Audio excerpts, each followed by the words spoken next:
Depuis notre lit, je vois ma femme faire les 100 pas, visiblement angoissée. Elle fait cela tous les soirs.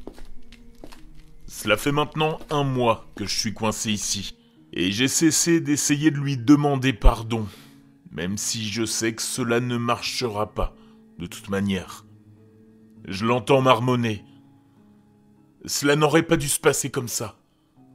Elle ne maintient jamais le regard bien longtemps dans ma direction. Je sais pourquoi on me retient. À vrai dire, je l'ai probablement mérité. J'ai merdé. J'ai tout foutu en l'air.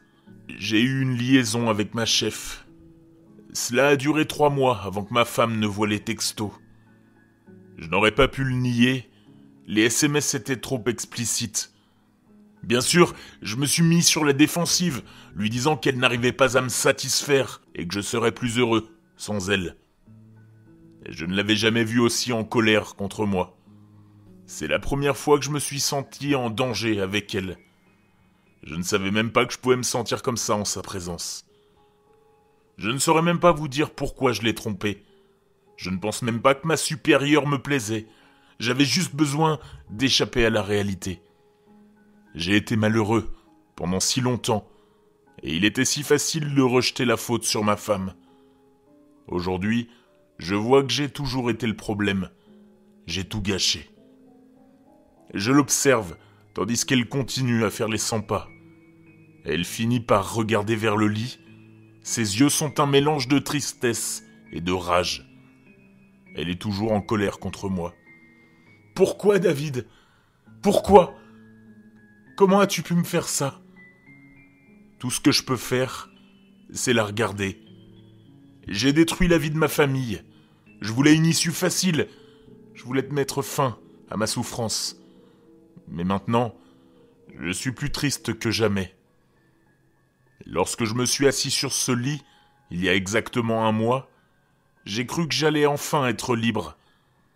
Je me souviens du flot de larmes qui coulait sur mon visage et de la façon dont mes mains tremblaient lorsque j'ai enfoncé le canon de larmes dans ma gorge. Mais quelques instants après avoir appuyé sur la gâchette, j'ai su que quelque chose n'allait pas. Mon âme s'est détachée de mon corps. Je pouvais me voir d'en haut alors que je gisais sans vie sur le lit, le sang imbibant nos draps. Mais je ne me sentais pas libre.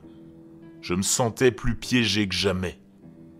Depuis, je suis coincé dans cette maison par une force de la nature qui veut me punir pour mes péchés. Aujourd'hui, chaque jour, je dois regarder ma femme s'effondrer en larmes le soir. Je la vois noyer son chagrin dans l'alcool et étouffer ses cris sous la douche. Je regarde ma fille demander si papa va revenir. Trop petite pour comprendre ce que papa s'est fait à lui-même. Elle me demande parfois si je suis en colère contre elle. Je regarde ma mère, handicapée, trébucher dans la maison alors qu'elle fait tout son possible pour s'occuper de mon enfant. Et je suis emprisonné dans cette maison pour expier. Mon âme est condamnée à être témoin de la douleur que j'ai infligée à ma famille.